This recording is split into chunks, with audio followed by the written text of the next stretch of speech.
Welcome to Mind Yourself, a podcast sharing real life stories from real people, alongside conversations about mental health and emotional well-being. Listener discretion is advised, as this episode may include themes some listeners may find distressing.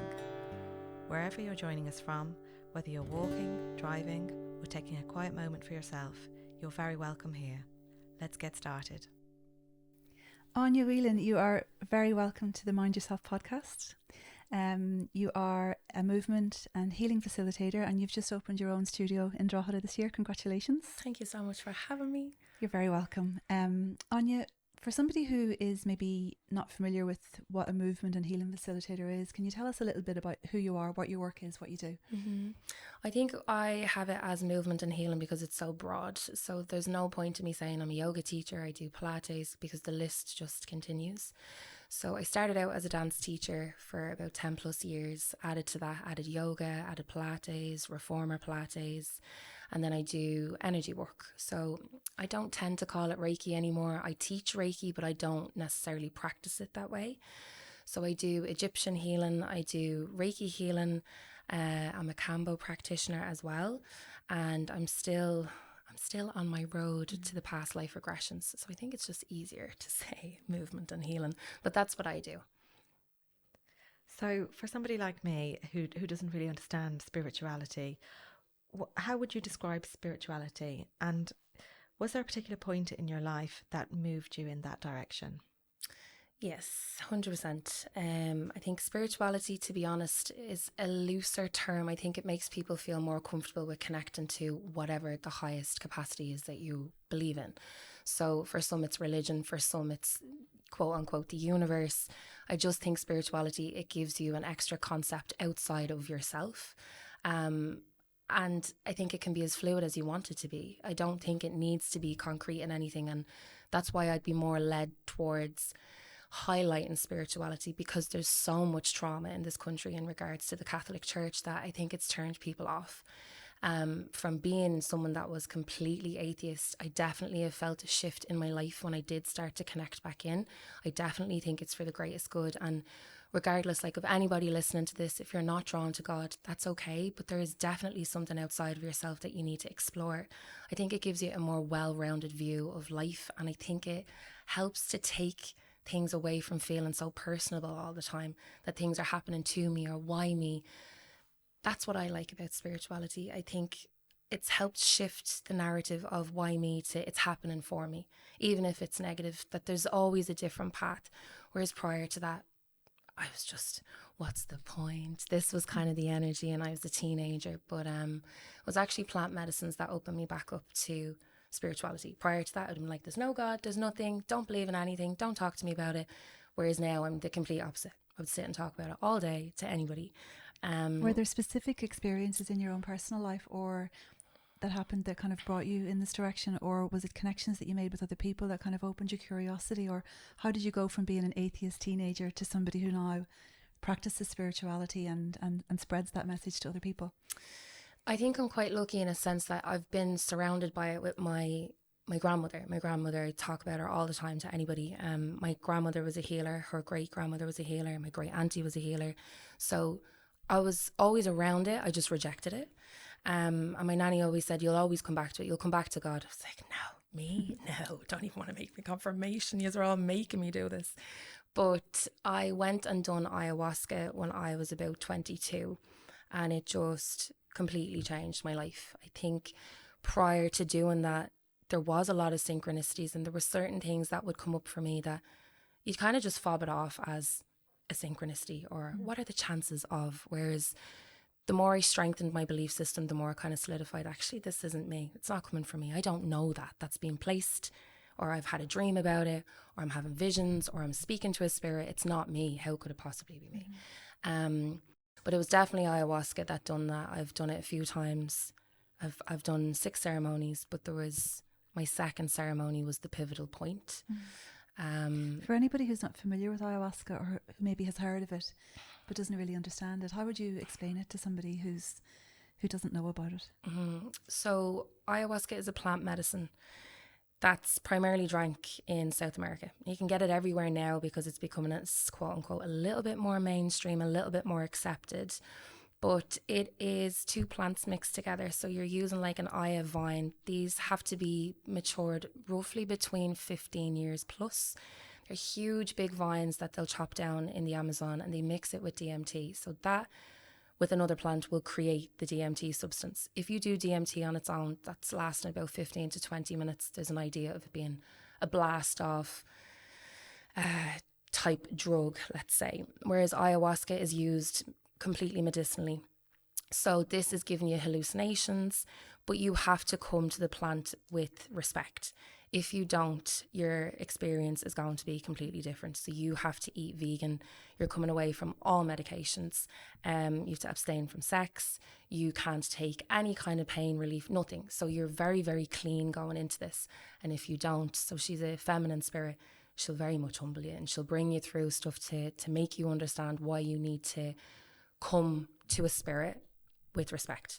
There's no doing this as a drug. The word hallucinations might be something that creates a little bit of fear with people. But what's the ceremony actually like? What's that experience like? It's beautiful. Like, it's absolutely beautiful. You're sitting there with shamans who've been practicing with this medicine for 20 plus years.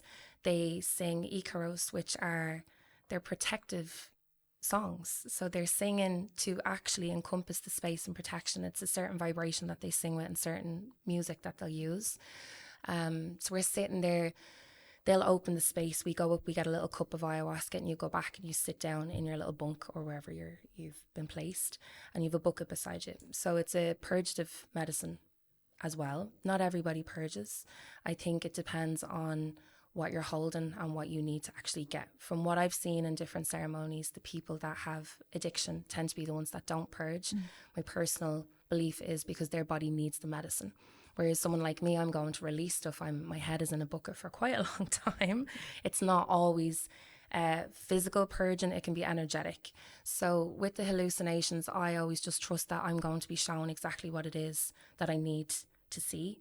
Like, it's an ancient medicine. It's so wise. It's not a drug, and you will not be taken in ceremony if that's your belief. You're not going to get out of your head. It's not for an experience. It's for healing. It's exclusively for healing. And why do you think there's such secrecy attached to it, or such stigma attached to it then? I think it's the easiest way for people to interpret something like that is to just push it away. So if you say you're going to go and take ayahuasca to go and hallucinate, every day people will just, well, why are you going to go and take drugs for? So if you're going to just take drugs here. Yeah. It's not a drug. And it has to come from the origin. You need to sit with the people that live on the land of this medicine, that sing to it. I think the rejection purely comes from fear, to be honest. Yeah. I think if you don't know about something, you're afraid, and then you're afraid for the person that you might be caring about that are going to these ceremonies. But there's so much we don't know about in terms of everyday medicine and pharmaceuticals that we just take for granted because that there's a caution or a warning on the box. It's grand, sure. Mary up the road takes antidepressants and takes Xanax for the last 25 years. It's okay if I do. That's only because we've created that imprint now that it is okay. Whereas I believe in the next maybe 50 years, ayahuasca will be more mainstream, and I think it will be used similarly to like ketamine infusions in America or the MDMA. Is becoming, prominent as well in terms of treatment for depression and anxiety. Yeah. Mushrooms are amazing, absolutely amazing. And if I hadn't known about that when I was younger, maybe I wouldn't have been put on antidepressants when I was 16. So I just think there's so much out there, and if you're a curious person, you might find plant medicine quicker than the average. I just don't think there's anything to be afraid of. There's risks with everything. We have to risk assess everything. But for me, I would much rather put something pure in my body that's going to unlock something that's already in my brain than a man-made chemical that I actually have no real desire to take. I don't want to feel a certain way, or I'm looking to access something else. So if I'm looking to access it, why can't I go pure than pharmaceuticals? And you have a particular affinity with Kambo. Yeah. For anybody who doesn't really understand what Kambo is, can you explain that? And I suppose your journey, you went to, was it the Amazon, to actually fully immerse yourself into it? Yeah. So tell us about that. So Kambo is a purgative medicine. It's not psychedelic at all. You're not having hallucinations in any capacity. This is purely for your physical body, and it will give you emotional and mental clarity as well. I think if we were to talk about it in the traditional sense before what we have created it to be, in tribes, it's used for hunting. It's also used for fertility. It can also be used for abortion. It's used to kill viruses, to keep the tribes healthy. Like the tribe that I trained with, nobody had COVID. They had to do Cambo every couple of days to make sure, because if it did get into their tribe, it'd wipe them all out, because they don't use any kind of pharmaceuticals. They don't go to hospitals. So nobody in their tribe had contracted COVID at all. And they put it down to Cambo from keeping everything so clean. So what this medicine does is it's frog poison, which I know if you're listening to this, your nose is probably curling up going, what are you on about? But we burn little gates into the arm. You can use an incense stick. Traditionally, they'll use a vine called tombo, so the burns are a little bit smaller. And we just take the first layer of skin off. We place the frog poison, which is activated by water. We place them on in little dots onto the skin, and you've been fasted for minimum 12 hours. You'll have drank between 1 litre to 2 litres depending, and that's where your purge is coming from. So it's not like a hangover. It's not like having a vomiting bug. It's very clean, and Antonia, I think you can attest to that. Yeah. It's very clean. So we've 16 bioactive peptides in this, which is what gives all these different effects. This is where the heart rate can go up, the heat comes in, like your digestional tract starts to expand. That's why we get that feeling of even needing to go to the toilet or being sick. But the effects are amazing. So it helps with your hearing, helps with your eyesight. Everything becomes clearer. You're lighter on your feet, hence why they use it for hunting. But it's the mental clarity. It tends to knock off that foggy feeling. But it also has a peptide, 2 particular peptides in it, which are actually stronger, up to 4,000 times stronger than morphine. So you can use it as a painkiller. When I was there, I'd had a kidney infection. They always land me in hospital for up to 5 days. Like averagely, I've been in hospital about 6 times with a kidney infection. And when I got it, I'm in the middle of nowhere, and I was like, shit, I don't know how this is going to go, because this can go very wrong, or this is going to be okay. By day 3 of doing Cambo, it was gone, like completely gone. I was fine. It wasn't in pain. And it usually lands me with like a UTI. It goes all the way up to my kidney. So I'm bent over and I'll be quite good with pain. I was totally fine. And any time since, if I find that I feel a kidney infection coming on or a flu coming on, anything, Cambo straight away. And it just kills it for me. Now, antibiotics have a place. I'm not saying they don't. But if I can avoid them, I definitely will. And I think Cambo is great for that. It can help you get off antidepressants. I just think it's brilliant. Like, I'm an advocate for Cambo. Is it possible, Anya, for you to be able to work with somebody where there is that level of skepticism, or they're nervous about it, or you know, they might be dismissive of the alternative medicines? Can you work with those people? You can, of course, because I believe if somebody is sitting on front of me, although skeptic, you're curious, and that's enough for me to believe that you're not as skeptic as you're led to believe about yourself. I think if you're a pure skeptic, you're not going to come near somebody like me. I think curiosity is enough to try and help somebody. I'm not here to ever instill my belief system on anybody. I'm very open to whatever your system is. My job, I think, is to kind of bring you back to believing that there's more outside of you. That's where I believe an awful lot of mental health problems come from, is because we feel it's only me, myself and I, and I'm in my own lane. So if you come in for Cambo, I don't need you to necessarily be spiritual. I just need you to be open enough to let me put enough medicine on you and to support you in your journey. Energy healing is slightly different. I've definitely come across people coming in exclusively to quiz me, which I'm okay about. And to be honest, more times than often, I'll have people coming away thinking, I didn't really know what that was. I've heard that you're good at what you do, but you're after making me kind of think about something else. I hadn't thought about that before. Or maybe I'll investigate this about energy, because energy, it's all around us. It can't be created. It can't be destroyed. And if there's people like me that can talk beyond this realm, like, where am I getting that information from? Do you know, like, it's not me. So who is it? So who is it that's around us? There's so much out there. It's just not in everybody's lifetime to experience it. For some of us it is, but no, I'm very open to working with anybody that is curious enough to see what's out there.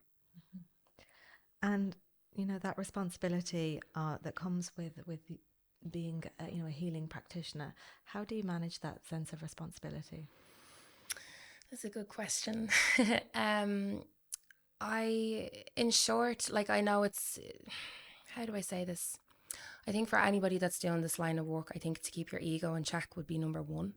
I think to make sure that you know it's not you. Like, I would run from anybody that would say, I'm after helping Antonia now heal from her trauma.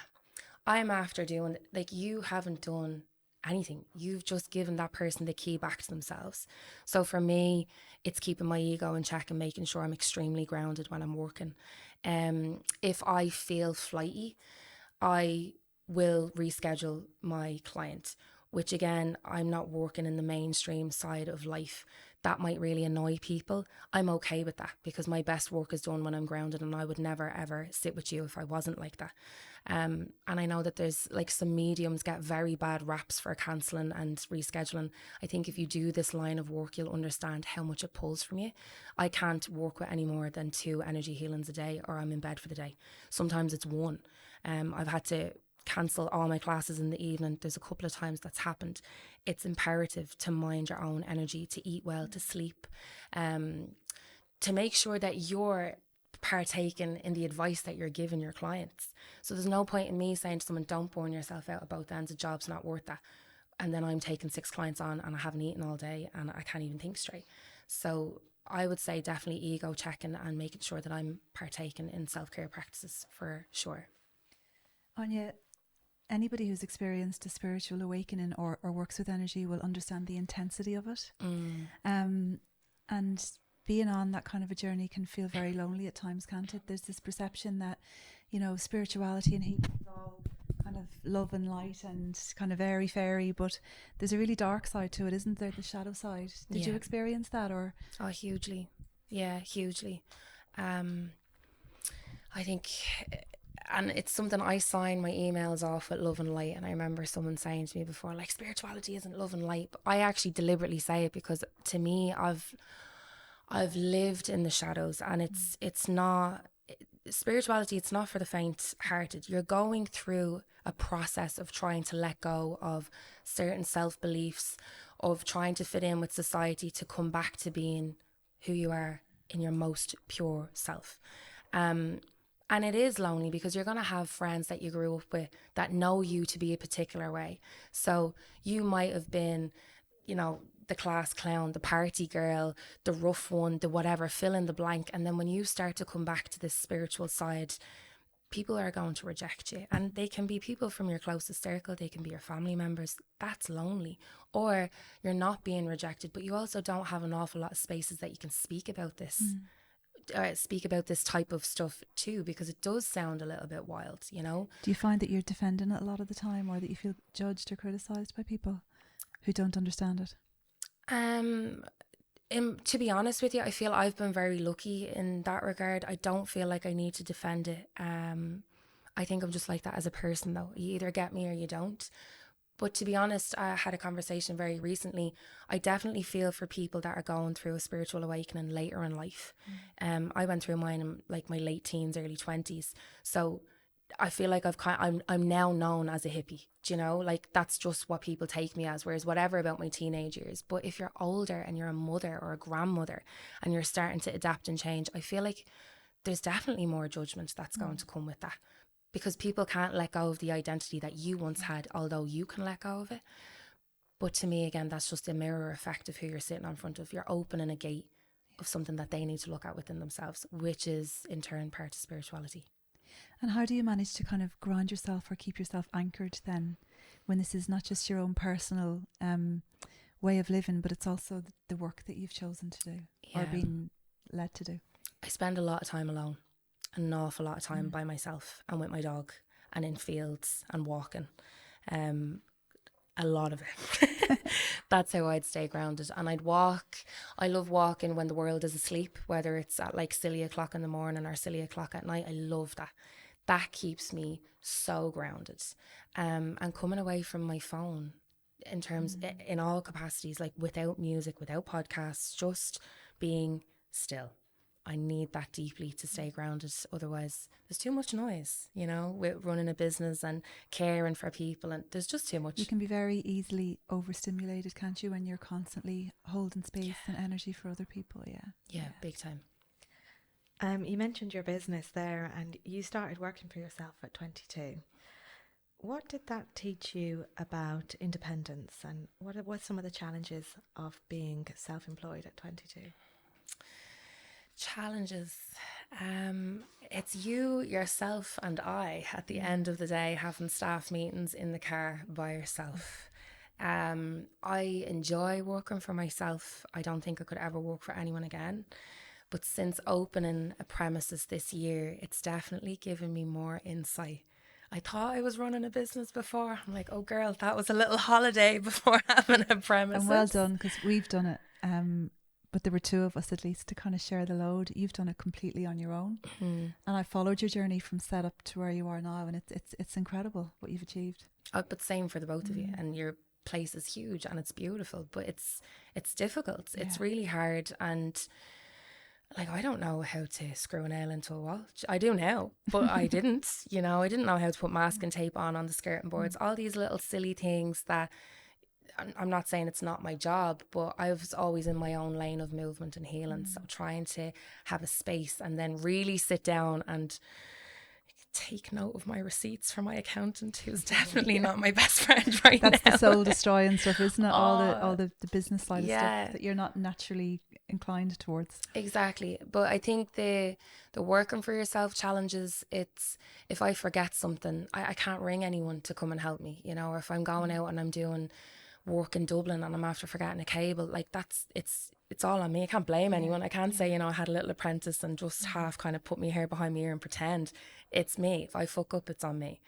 But there's also so much freedom attached to it as well, isn't there? Being your own boss, making up your own rules. Yeah, I love it. And I think if you're someone that likes to sit and you've loads of ideas and you're really expansive, it's amazing because you'll never have anyone try to dull that. I used to have all these, what I thought were great ideas when I worked for other people, and you can be very quickly put in a box and very quickly be told, you're too young, you don't know anything about that. And I hate that. I hate that across the board. I would never say that to anybody. So I'm glad that I have a space now where I can just explore, and if it doesn't work, I'll pull it back and, you know, I'll invest in different areas. But the challenges is it's solely me. Like I find balancing, trying to be like the teacher and facilitating for people with keeping the space clean, keeping it organised, doing the admin, doing the emails, linking in with my accountant, trying to figure out my booking system. I do find that hard. Like there are days where I'm like, I'm just going to walk into my space and just pretend that I'm an employee and I'm just going to ignore the rest of it. And then we'll look at that tomorrow. It's the balance, I think, can be quite hard. But I love it and I wouldn't change it for the world. I'm very grateful to work for myself, for sure. So anybody who's listening who feels the things that you've said have resonated to them, they feel a connection, who maybe feels like they have their own journey that they need to travel, what do you think that they need to hear? If they're starting their spiritual journey? Yeah. I think if you're starting your spiritual journey, I would say to be careful of who it is that you're letting give you advice. I think you're your own best healer, regardless of who you sit in front of, regardless of a guru, their knowledge, whatever. You know yourself best. And what works for somebody doesn't mean that it will work for you. If somebody has engaged in a particular practice that doesn't feel right for you, but you like the sound of their results, that doesn't mean that you need to go there to get those results. There are so many ways of finding healing. It can be done with plant medicine, but it can also be done through yoga. It can be done through breath work. And the more you dive in and figure out what it is that you enjoy, that's where you'll find your people. But I would just say, please don't be ever led astray because you have a best pal that's on her journey the last 5 years and now she's trying to imprint her quote unquote knowledge. It doesn't work that way. Spirituality is fluid. Healing is ongoing and it's personal. So you have to make sure that you're taking a personal approach wherever you're deciding to sit, and choose wisely who you're sitting in front of, because not everybody has your best interest at heart, unfortunately. I think some people like to kind of sit there and nearly scratch their own ego or make themselves feel better with their knowledge. but it doesn't mean that they're helping you. And it's something I'm very aware of. I'm very aware of that with my students. Even just with some of the teenagers that I'm with. I don't like that. I don't like how people try and paint everyone with the same brush, because what works for me is definitely not going to work for all of my family members. It's definitely not going to work for my little cousins. So why everyone doesn't take that approach, I don't know. If you wouldn't force a family member into something, why are you forcing a client into it? And this community with spirituality, we all come back to this through a space of vulnerability. So depending on how vulnerable you are can depend on who will lead you astray. And I just think if you're going to go and sit in spaces, I would definitely say have a look at recommendations. Did people have a positive experience? Why are they there? Are they there to make money off you? It's just be curious, be inquisitive. Don't just hand your money over to people because they have 5,000 followers. I would rather sit with somebody that has 40 followers that really deeply cares about me and isn't going to push me so that they can get a testimonial for Instagram. So I think what you're saying there as well is it's important to kind of attune to your own intuition.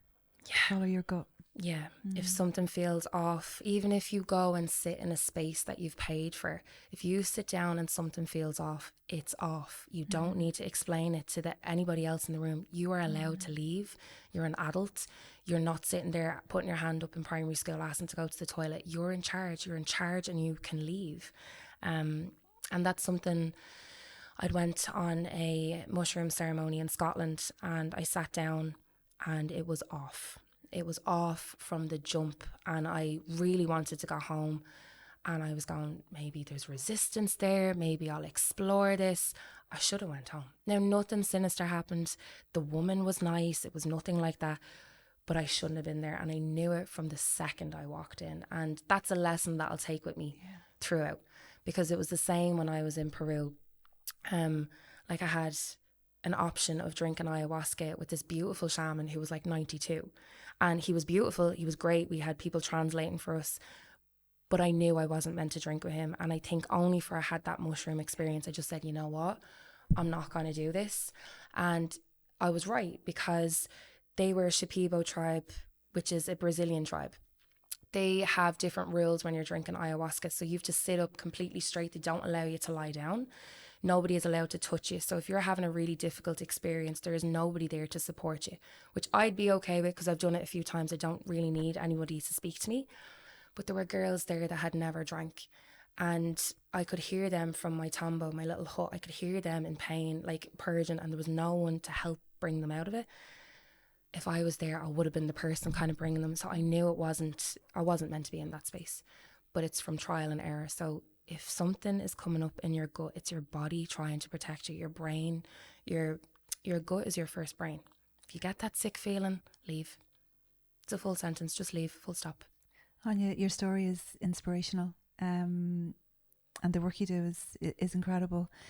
I suppose a question that we ask everybody that comes onto the podcast is, how do you mind yourself? What do you do to keep yourself protected and look after yourself? I keep my circle very small. I have lots of beautiful people around me, but I could honestly say I have a handful, even less than a handful of very solid friends. And I do that deliberately to protect my energy. They're a safe space for me to land. I can talk to them about anything. I'd never feel judged, and vice versa, they never feel judged. I spend so much of my time outside, even if it's raining. That does my heart so good. That is my self-care. I think nature is therapy for me. So it's a small group, nature, and exercise. To be honest, I'd probably put exercise on the top of that list. I have a super busy brain. I hate saying this. I'm only saying it for anybody else listening because I just think it's spoken about all the time. It drives me nuts. I'm also neurodivergent, so I understand that constant chatter that just doesn't switch off. The only time that I feel like I'm in flow state to mind myself is nature, exercise, and being with my friends. That's where I get that from, for sure. Aine Whelan, thank you so much for coming on to the podcast today. Thank you for having me. That is it for today's episode of Mind Yourself. If something in this conversation has resonated with you, share it with someone who might need to hear it, because these are the conversations that matter. Don't forget to follow or subscribe so you never miss an episode. And if you're enjoying the podcast, a quick rating or review really helps us to reach more people. So until next time, mind yourself.